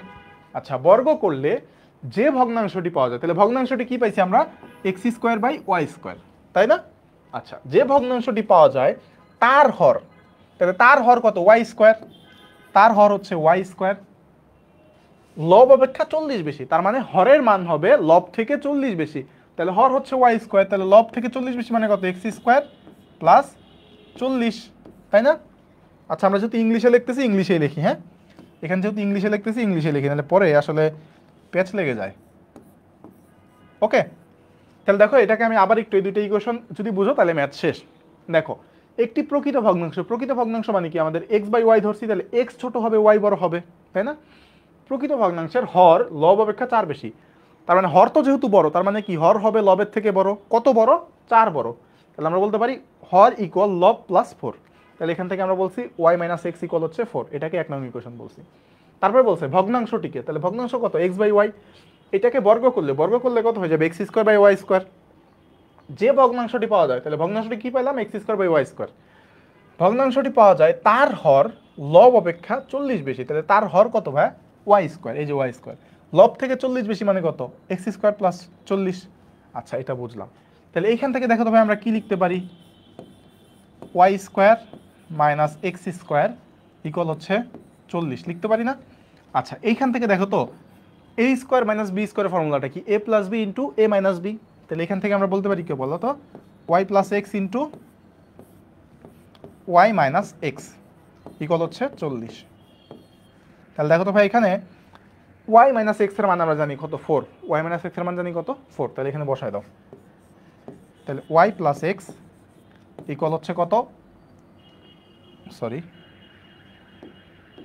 Y plus x into 4 equal হচ্ছে 40। তাহলে সুতরাং দেখো তো এখানে ওয়াই প্লাস এক্স ইকুয়াল কত হবে, 40/4 মানে কত, 10। এটা হচ্ছে 2 নং ইকুয়েশন। তাহলে এই দুইটা সলভ করে এক্স আর ওয়াই এর মানটা আমাকে বের করতে হবে। তাহলে দেখো তো আমরা কি পাইলাম, ওয়াই প্লাস এক্স ইকুয়াল পাইলাম হচ্ছে 10, আর ওয়াই মাইনাস এক্স পাইলাম হচ্ছে কত, 4। তাহলে এই দুটাকে যোগ করে দাও, যোগ করলে কত হবে দেখো তো ভাই, যোগ করলে কত হবে, এটা ক্যান্সেল, আমার থাকতেছে হচ্ছে 2y, 2y ইকুয়াল কত, 14। তাহলে ওয়াই ইকুয়াল কত হবে, ওয়াই ইকুয়াল হবে হচ্ছে আমাদের 7। তাহলে তুমি ওয়াই এর মানটা বসাই দাও 1 অথবা 2-এ। একে কি ছিল আমাদের, একে ছিল ওয়াই মাইনাস এক্স ইকুয়াল হচ্ছে 4। তাহলে ওয়াই এর মান তুমি যদি এখানে বসাই দাও তাহলে কত হবে, 7 মাইনাস এক্স ইকুয়াল হচ্ছে 4। তাহলে সুতরাং এক্স ইকুয়াল হচ্ছে আমাদের 3। তাহলে 7/3, সরি 7 আর 3 পেলাম আমরা। তাহলে দেখো তো এক্স এর মান 3, ওয়াই এর মান 7। তাহলে দেখো তো এক্স এর মান 3, ওয়াই মান 7। তাহলে এখান থেকে আমরা কি লিখতে পারি, এক্স এর মান হচ্ছে 3, ওয়াই এর মান হচ্ছে 7। তাহলে 3/7, এই ডি নাম্বারটা হচ্ছে অ্যান্সার। ডি নাম্বারটা কি বলতো ভাই, ডি নাম্বারটা হচ্ছে আমাদের এই ম্যাথের অ্যান্সার। ওকে, ডি নাম্বারটা হচ্ছে অ্যান্সার। আচ্ছা, এখন দেখো ভাইয়া, এত আসলে কাহিনী করার সুযোগ নাই পরীক্ষার হলে। আমরা মেইন মানে নিয়মটা দেখলাম, এখন আমরা একটু দেখব যে আসলে অপশন টেস্ট করব। ঠিক আছে, অপশন টেস্ট করব। দেখো তো আমাদের কি বলছে, প্রকৃত ভগ্নাংশ। তাহলে অপশনে সবগুলোই প্রকৃত ভগ্নাংশ আছে, তার মানে সবগুলো অপশনই এখানে প্রথম কন্ডিশনের দিক দিয়ে ঠিক আছে। প্রকৃত ভগ্নাংশের হর হচ্ছে লব থেকে 4 বেশি, তার মানে হরের মান যা, মানে লবের মান যা তার থেকে 4 বেশি হবে হর। দেখো তো এইখানে আমাদের কি আছে, দেখো তো এখানে আমাদের হর কত, হর হচ্ছে আমাদের 11, লব হচ্ছে 7। তার মানে কত, দেখো লব থেকে 4 বেশি, এটা ঠিক আছে। তার মানে এখানে আমাদের এদের ডিফারেন্স 4, এটা ঠিক আছে। দেখো তো এখানে লব হচ্ছে 1 আর হর হচ্ছে 7। তাহলে হর থেকে, সরি, লব থেকে কত বেশি হয়ে গেছে, 6 বেশি হয়ে গেছে, তাই না? লব থেকে হর হয়ে গেছে 6 বেশি, কিন্তু আমার থাকা যাবে কত, 4 বেশি। তার মানে এটা বাদ, তাই না? এটা বাদ। আচ্ছা, আবার দেখো এখানে লবের মান 5, হরের মান হচ্ছে 9। তার মানে এখানেও লবের থেকে 4 বেশি হচ্ছে হর, তার মানে এটাও ঠিক আছে, এখানেও ঠিক আছে। আচ্ছা, তারপরে বলছে বর্গ করলে, বর্গ করলে লবের থেকে হর হবে কত বেশি, 40 বেশি। তাহলে বর্গ করো তো এখানে, এখানে যদি বর্গ করো তাহলে এখানে কত হচ্ছে, 49 ডিভাইডেড বাই 11কে বর্গ করলে 121। দেখো তো 49 এখানে হচ্ছে 121 হচ্ছে। তাহলে এদের ডিফারেন্স কত হয়ে যাচ্ছে, এদিকে 51 আর 21, তার মানে 72 হয়ে গেছে। এদের ডিফারেন্স তো থাকতে হবে 40, কিন্তু এখানে তো 72, তার মানে এটা অ্যান্সার হচ্ছে না। তাহলে আমার বাকি থাকলো সি আর ডি। তাহলে দেখো এইখানে যদি বর্গ করি তাহলে কত হবে, বর্গ করলে হচ্ছে 25 বাই কত, এখানে দেখো তো ভাই 81, 81, তাই না? 81 আসতেছে, 25/81। তাহলে এদের ডিফারেন্স কত দেখো তো ভাই, এদের ডিফারেন্স হচ্ছে আমাদের কত, 56, কিন্তু আমার লাগবে তো ডিফারেন্স কত, 40। তার মানে এইটাও অ্যান্সার হচ্ছে না। তো এই তিনটা যেহেতু অ্যান্সার হচ্ছে না, তার মানে ডি নাম্বারটা অ্যান্সার। তারপর আমরা একটু অপশন টেস্ট করে দেখি। দেখো 3কে স্কোয়ার করলে 9, আর 7কে স্কোয়ার করলে হচ্ছে 49। তাহলে দেখো তো 49 থেকে 9 বিয়োগ করলে আমার থাকে হচ্ছে 40। এই যে দেখো এদের মধ্যে ডিফারেন্স হচ্ছে 40। তার মানে বুঝতে পারলাম, যদি এই টাইপের ম্যাথ আছে আমরা কিভাবে অপশন টেস্ট করব বলো তো? আমরা এই টাইপের ম্যাথ আসলে কি অপশন টেস্ট করে অ্যান্সার করতে পারবো? সবাই একটু বলো বুঝতে পারছো কিনা, সবাই একটু কমেন্ট করে জানাও যে বুঝতে পারছো কিনা। ওকে, আচ্ছা চলো আমরা পরের ম্যাথটা দেখি। ওকে, দেখো আমাদের এই ম্যাথটা কি বলছে, 12 জন একটি কাজ 5 দিনে শেষ করতে পারে। দেখো 12 দিনে একটি কাজ, সরি 9 দিনে শেষ করতে পারে। একই কাজ 18 জন করলে কতদিন সময় লাগবে? একটা ঐকিক নিয়মের ম্যাথ, বাট এটা একটা সুন্দর শর্টকাট আছে। হ্যাঁ, আগে আমরা মেন নিয়মটা একটু দেখি, হ্যাঁ, যেন তোমাদের কনসেপ্টটা ক্লিয়ার থাকে। কোনোভাবে যদি শর্টকাট ভুলে যাও তাইলে যেন ম্যাথটা তুমি মেন নিয়মে করতে পারো, ঠিক আছে? দেখো 12 জন একটি কাজ 9 দিনে করতে পারে, বলছে একই কাজ 18 জন করলে কাজটি কত দিনে শেষ করতে পারবে। তার মানে আমার চাইছে কি ভাই, দিন চাইছে, তাই না? দিন চাইছে। তো ঐকিক নিয়মের ক্ষেত্রে যেটা চাইবে সেটাকে আমরা ডান পাশে রাখবো, যেটা চাইবে সেটাকে আমরা কি করব, ডান পাশে রাখবো। তাহলে দেখো তো আমাদের 12 জন একটি কাজ করে 9 দিনে, তাহলে আমরা লিখি যে 12 জন একটি কাজ করে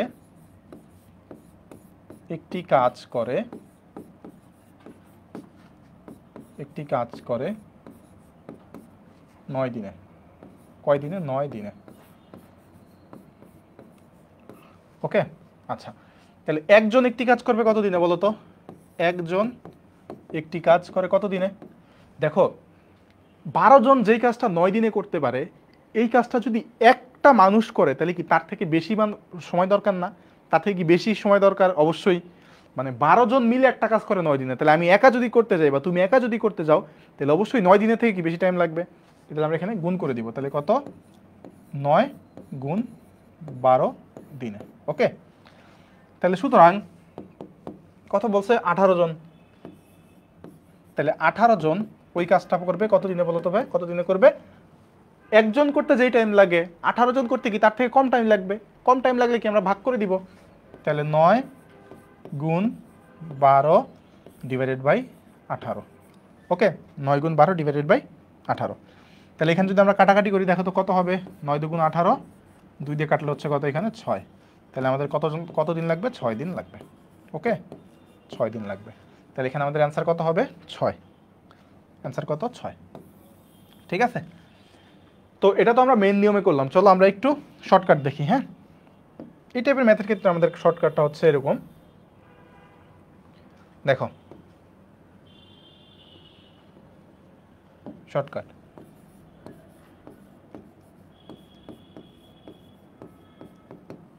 শর্টকাটটা হচ্ছে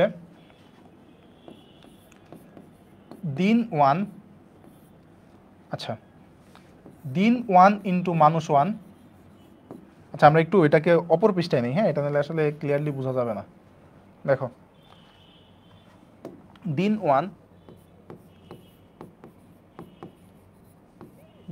1 ইন্টু হচ্ছে মানুষ 1, মানুষ 1 ইকুয়াল দিন 2 ইন্টু মানুষ 2, দিন 2 ইন্টু মানুষ 2 ইন্টু মানুষ 2। এই জিনিসটা তুমি যদি মনে রাখতে পারো এটাই আসলে যথেষ্ট। হ্যাঁ, চলো দেখি আসলে এই শর্টকাটটা ইউজ করে আমরা এই ম্যাথটাকে কেমনে সলভ করতে পারি। দেখো দিন 1 ইন্টু মানুষ 1 ইকুয়াল দিন 2 ইন্টু মানুষ 2। তাহলে দেখো তো এইখানে আমাদের দেখো দিন কত? এতজন লোক, তার মানে এটা হচ্ছে মানুষ 1, তাই না? এটা হচ্ছে মানুষ 1, এটা কি আমাদের মানুষ 1। কয় দিন? 9 দিন, এটা হচ্ছে দিন 1। আচ্ছা 18 জন, এটা হচ্ছে দিন 2, তাহলে আমাকে সরি এটা হচ্ছে মানুষ 2, তাহলে আমার দিন 2 বের করতে হবে। তাহলে দেখো তো দিন 1 ইন্টু মানুষ 1, তার মানে কত? দেখো তো 12 গুণ 9 ইকুয়াল এত জন করলে, তার মানে জন যেহেতু তার মানে কি এটা মানুষ, তাহলে মানুষ 2 ইন্টু হচ্ছে দিন 2, তার মানে দিনটা আমাকে বের করতে হবে, তাই না? দিন, এই দিনটা আমাকে বের করতে হবে। তাহলে সুতরাং দিন কত হবে? দিন ইকুয়াল কত? 12 গুণ 9 ডিভাইডেড বাই 18। ঠিক আছে, 12 গুণ 9 ডিভাইডেড বাই হচ্ছে 18। তাহলে দেখুন আমরা কাটাকাটি করলে এখানে কত? 2 আর এখানে হচ্ছে 6, তার মানে 6 দিন। 6 দিন, এটাই হচ্ছে অ্যান্সার। বলো তো ক্লিয়ার কিনা সবাই? বলো তো সবাই ক্লিয়ার কিনা? বলো তো সবাই ক্লিয়ার কিনা? এজন্যই কিন্তু তোমাদের শর্টকাটও দেখাচ্ছি, মেন নিয়মটাও দেখাচ্ছি। বলো বুঝতে পারছো কিনা? ওকে, এটা যদি বুঝে থাকো তো চলো আমরা একটা এক্সাম্পল দেখি। হ্যাঁ, আমরা একটা এক্সাম্পল দেখি।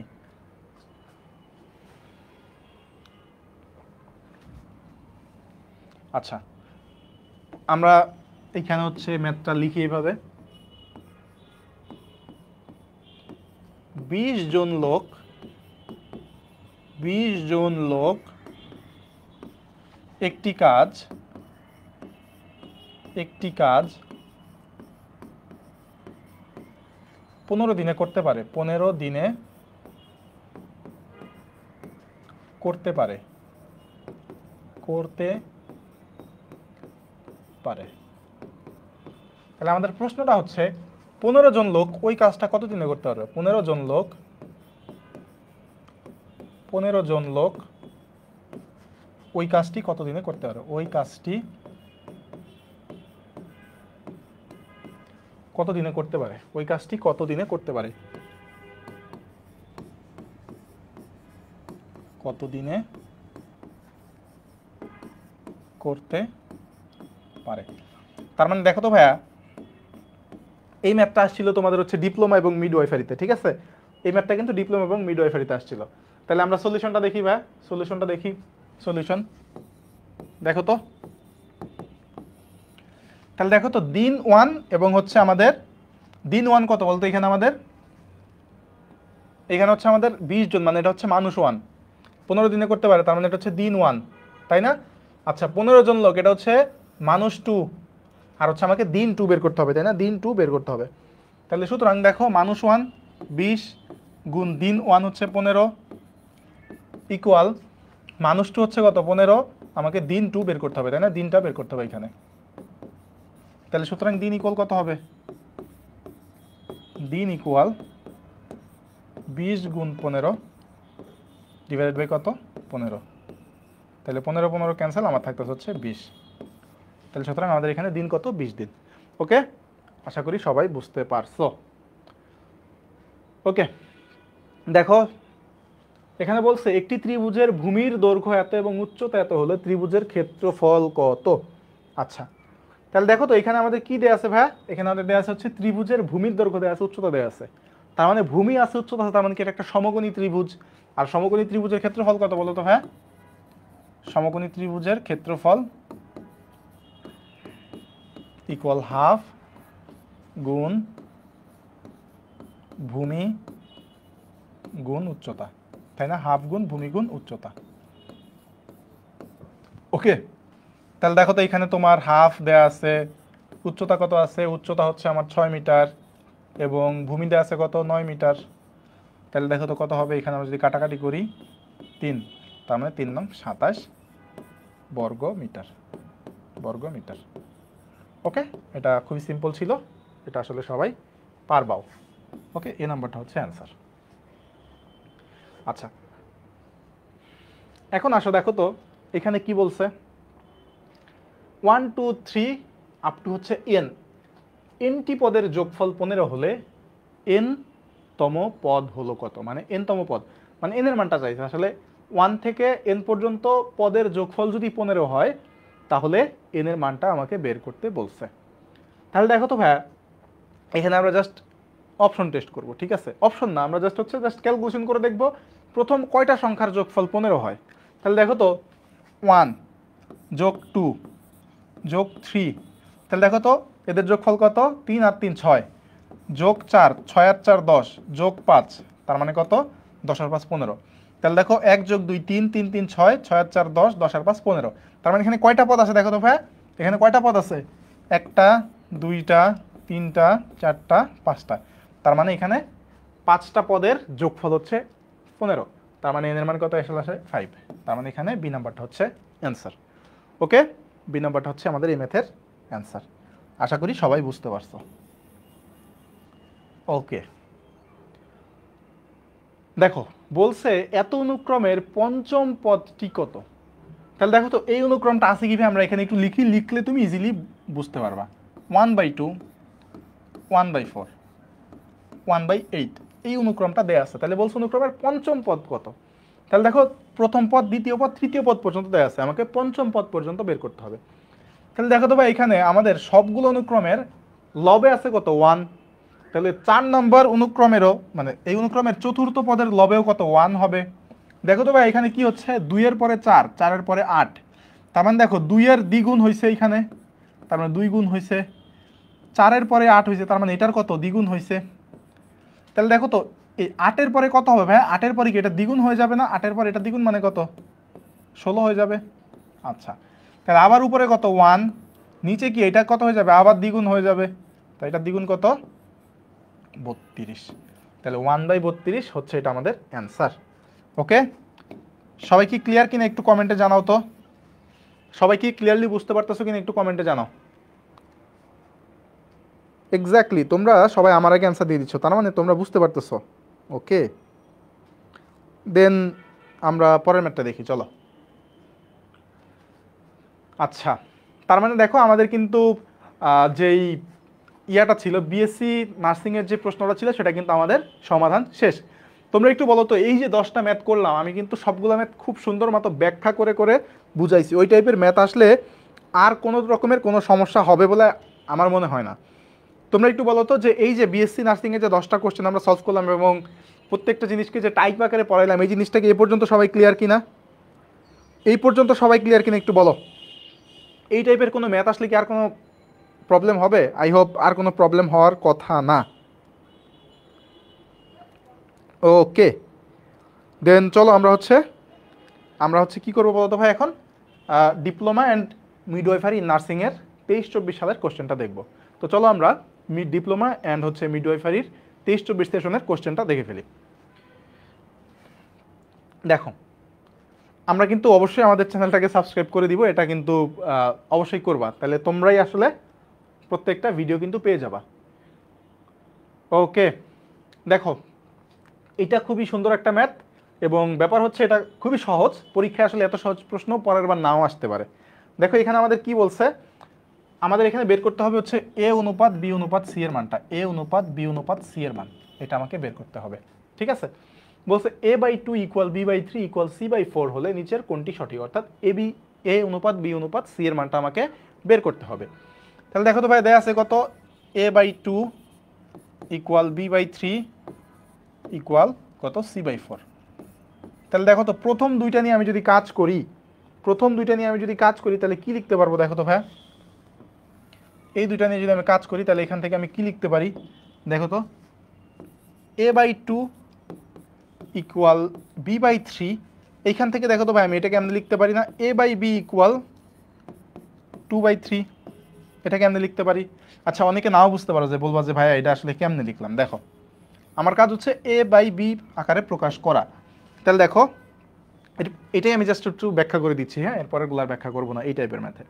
দেখো আমি যদি গুণ করি, আর গুণন করি, তাহলে কত হবে, 3 আর a গুণ করলে হবে 3a, আর 2 আর b গুণ করলে হবে 2b। তাহলে এখানে দেখো তো আমি কি লিখতে পারি, a/b = কত, 2/3। তাহলে a/b = 2/3 হলে এখান থেকে কি লিখতে পারি, a অনুপাত b = 2/3। আচ্ছা, এটা লিখলাম। আবার দেখো, এখন যদি আমি পরের জিনিসটা নিয়ে কাজ করি, পরের দুইটা অনুপাত, এই 2 আর 3 নম্বর অনুপাত নিয়ে যদি কাজ করি, দেখো তো কত হয়। এখান থেকে আমি কত লিখতে পারি, b/3 = হচ্ছে c/4, তাই না? তাহলে এখান থেকে আমি একবারে লিখতে পারি কত, b/c = দেখো b আর c হচ্ছে স্থান বিনিময় করবো, অর্থাৎ 3/4। তাহলে সুতরাং এখান থেকে আমি লিখতে পারি b অনুপাত c = 3/4। আচ্ছা, এখন হচ্ছে আসল খেলাটা, আসলে এই জায়গায় হচ্ছে আসলে পোলাপান ভুলটা করে। দেখো তাহলে আমি কি পাইলাম, a অনুপাত b = হচ্ছে 2/3 আর b অনুপাত c = হচ্ছে 3/4। দেখো সবসময় মনে রাখবা, দেখো তো ভাই এখানে a এর মান হচ্ছে 2, b এর মান 3, আবার এখানে b এর মান 3, c এর মান 4। তার মানে দেখো দুই জায়গায় কিন্তু b এর মানটা সেম আছে, তাই না? দুই জায়গায় b এর মানটা কি সেম আছে না? এইখানেও 3, এইখানেও 3। তার মানে যেহেতু দুই জায়গায় b এর মান সেম আছে, তাহলে আমরা এখান থেকে একবারে লিখে দিতে পারবো a অনুপাত b অনুপাত c = হচ্ছে 2/3/4। ঠিক আছে, 2/3/4। এখান থেকে যেহেতু এই দুইটার মান যেহেতু সেম আছে, তার মানে এখান থেকে আমরা ডিরেক্টলি 2/3/4 লিখে দিতে পারবো। ওকে, তার মানে ডি নাম্বারটা হচ্ছে আমাদের এই ম্যাথের অ্যান্সার। হ্যাঁ, ডি নাম্বারটা হচ্ছে এই ম্যাথের অ্যান্সার। ওকে, তাহলে দেখো ভাই এইখানে যদি এই জিনিসটা সেম না থাকে তাহলে আমরা কি করব? দেখো তোমাকে কোশ্চেন করলো এরকম, কোশ্চেন করলো যে x অনুপাত 2 = y। আচ্ছা, এই ম্যাথটাকে আমরা এভাবে না লিখে এভাবে লিখি। দেখো x অনুপাত y = হচ্ছে 2/3 আর y অনুপাত z = হচ্ছে আমাদের 4:5 এইভাবে দিয়ে দিছে মনে করো এই ম্যাথটা। তাহলে তোমাকে কোশ্চেনে চাইলো যে x অনুপাত y অনুপাত z ইকুয়াল কত, তাহলে কিভাবে আমরা বের করব। দেখো এই ম্যাথটা কিন্তু খুব ইম্পর্টেন্ট, আসার মতো ম্যাথ।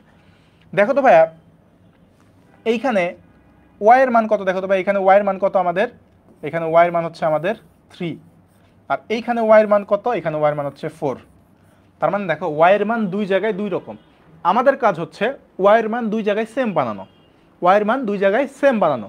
তাহলে দেখো তো এখানে হচ্ছে 3 এখানে 4, তাহলে এই প্রথমটায় যদি আমি এইটাকে যদি আমি কত দ্বারা গুণ করি, দেখো যদি 4 দ্বারা গুণ করি, আর এইটাকে যদি আমি 3 দ্বারা গুণ করি, দেখো 3 দ্বারা যদি গুণ করি, তাহলে দেখো তো এখানে 4 দ্বারা গুণ করলে হয়ে যাবে 12, এখানে 3 দ্বারা গুণ করলে হয়ে যাবে 12। তাহলে আমাদের কিন্তু দুই জায়গায় y এর মানটা সেম আসে। তাহলে দেখো যদি 4 দ্বারা গুণ করি তাহলে কত হবে, x অনুপাত y ইকুয়াল কত হবে, দেখো তো ভাই 4 দ্বারা গুণ করলে 4 দ্বারা গুণ করলে কত হবে, 4 দুগুণা 8 অনুপাত হচ্ছে 3 4 12। আচ্ছা, আর এখানে যদি 3 দ্বারা গুণ করি তাহলে y অনুপাত z ইকুয়াল কত হবে, 3 4 12 অনুপাত কত, এখানে 3 5 15। ঠিক আছে, তাহলে এখন দেখো দুই জায়গায় যেহেতু সেম আছে, তাহলে সুতরাং আমরা লিখতে পারবো x অনুপাত y অনুপাত z ইকুয়াল কত বলো তো ভাই, 8 অনুপাত 12 অনুপাত 15। এটাই হচ্ছে অ্যান্সার। বলো তো সবাই কি ক্লিয়ার কিনা, বলো তো সবাই কি ক্লিয়ার, সবাই কি ক্লিয়ার, সবাই কি বুঝতে পারছি?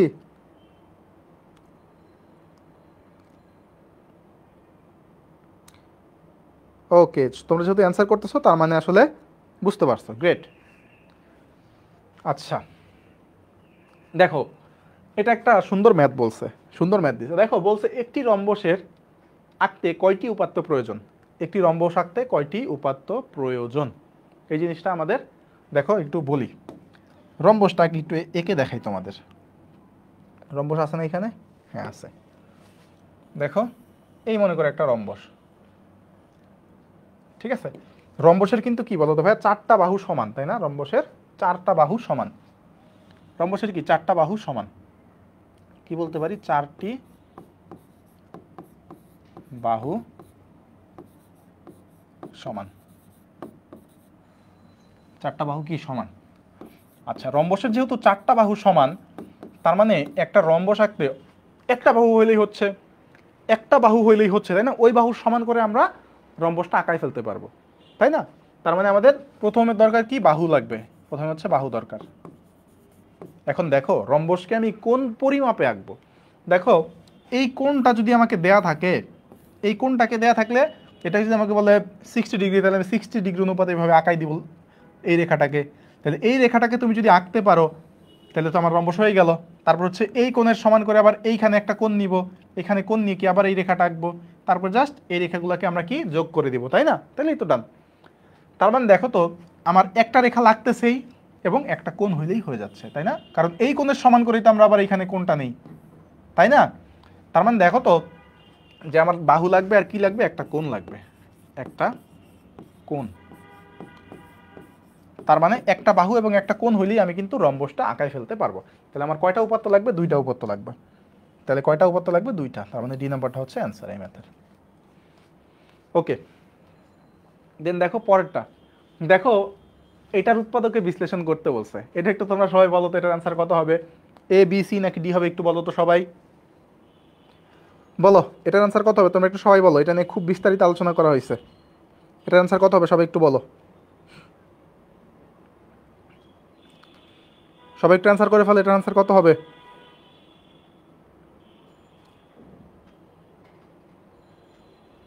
গ্রেট, ডি নাম্বারটা হবে এই ম্যাথের অ্যান্সার, কারণ এই ম্যাথটাই আমরা অলরেডি একবার করছি। তার মানে দেখো আমরা কিন্তু আসলে বুঝে ফেললাম এটার অ্যান্সার হবে ডি।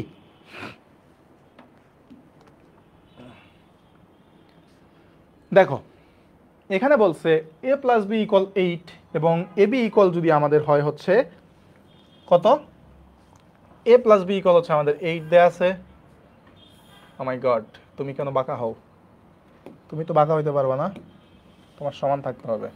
দেখো a প্লাস বি হচ্ছে 8 এবং এ বি হচ্ছে 15, তাহলে a স্কোয়ার প্লাস বি স্কোয়ারের মান কত। তাহলে আমরা একটা কাজ করি, চলো আমরা এটাকে অপশন টেস্ট করব। হ্যাঁ, এটাকে আমরা কি করব, অপশন টেস্ট। অপশন টেস্ট, আমরা ট্রেডিশনাল ওয়েতে না যাই, হ্যাঁ অপশন টেস্ট করি। চলো, তুমি অপশন টেস্ট করে ম্যাথে আসলে এমসিকিউতে 80% কোশ্চেনের অ্যান্সার করা যায়, বুঝতে পারছো?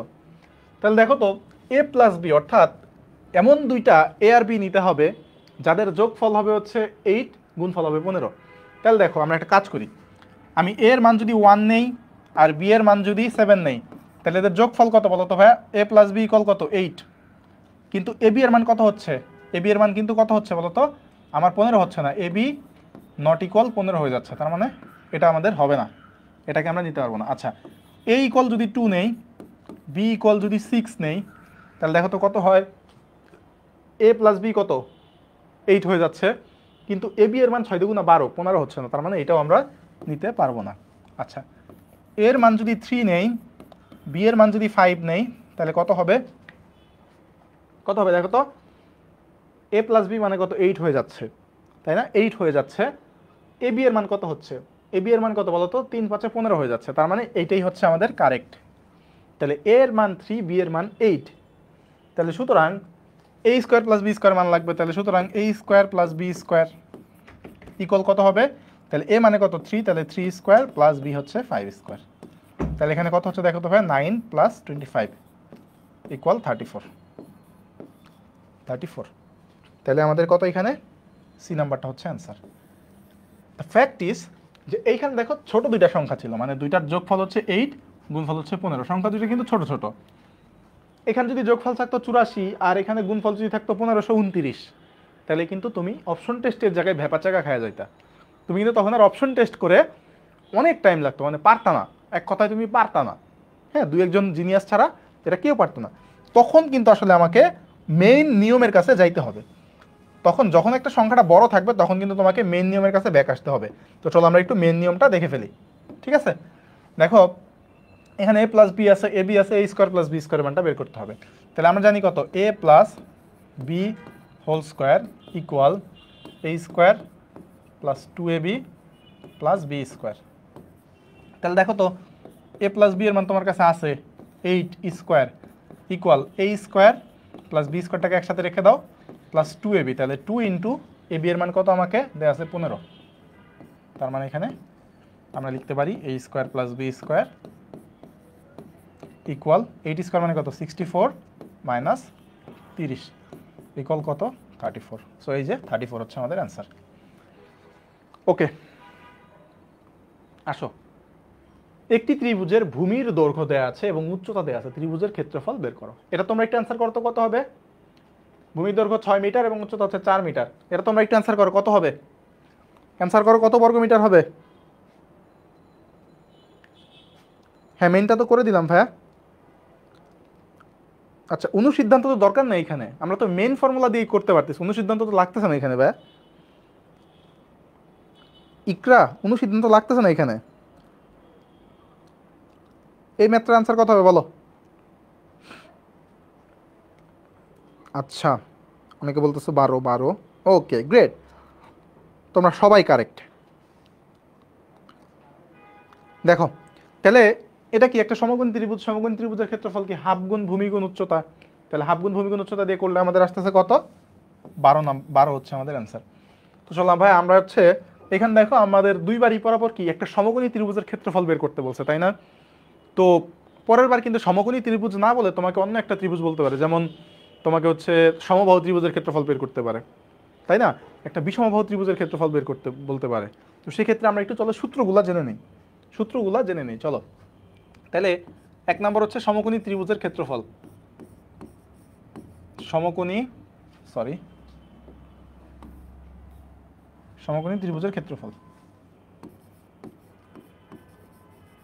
সমকোণী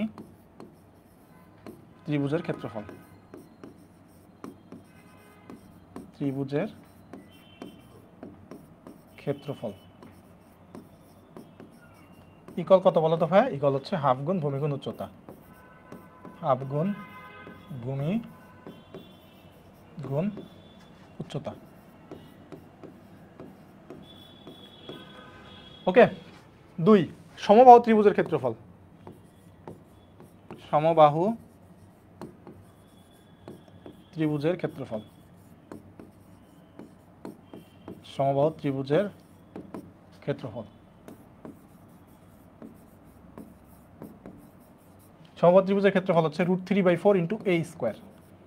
√3/4 ইন্টু a স্কোয়ার। এখানে এটা কি সমবাহু ত্রিভুজের কি সবগুলা বাহু সমান, তাই না? সমবাহু ত্রিভুজের সবগুলা বাহু সমান। তাহলে এটা হচ্ছে ওই সমান বাহুর দৈর্ঘ্য। তাহলে এখান থেকে আমরা একটা ম্যাথ করে ফেলি, হ্যাঁ, একটা এক্সাম্পল দেখে ফেলি। এখান থেকে একটা এক্সাম্পল দেখে ফেলি যে একটি সমবাহু ত্রিভুজের একটি সমবাহু ত্রিভুজের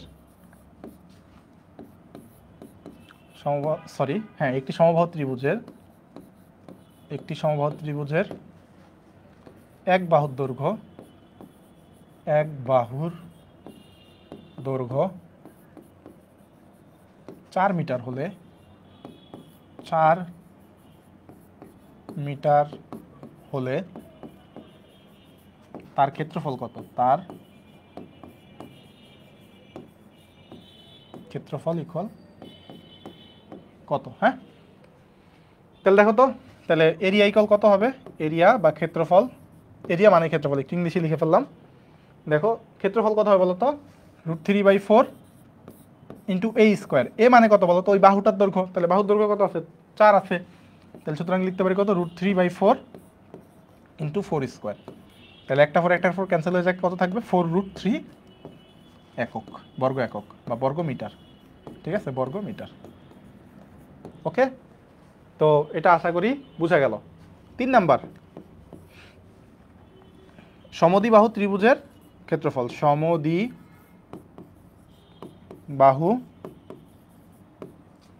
ত্রিভুজের ক্ষেত্রফল।